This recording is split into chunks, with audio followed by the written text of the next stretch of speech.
Hello guys, welcome back to my channel. This is new video for you. আজকে আমি তোমাদেরকে একটা নতুন টেকনোলজি দেখাবো যেটা ওপো নিয়ে এসেছে তাদের এআই ফোনে। আপনারা সিম এবং ওয়াইফাই ছাড়াই 200 মিটারের মধ্যে কল করতে পারবেন একদম ফ্রি অফ কস্টে।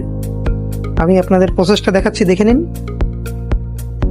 দুটো ফোনে কোনো সিম লাগানো নেই, দেখেন। এবার আমরা মোবাইল নেটওয়ার্কে যাচ্ছি, বিকন লিঙ্কস বলে একটা অপশন আছে, সেখানে ঢুকলাম। তারপরে এই ফোন থেকে অন্য ফোনের যে রেডিয়াসে দেখাবে 200 মিটারের মধ্যে, সেখানে ফোন লাগাচ্ছি। লাগানোর পর দেখেন ডাইরেক্ট কল চলে গেল। রিসিভ করেন, কথা বলছি, দেখলেন আওয়াজে শোনা যাচ্ছে পারফেক্ট। এটা হলো আমাদের এই নতুন জেনারেশনের new innovation by Oppo. This is good technology for all. Thank you for watching.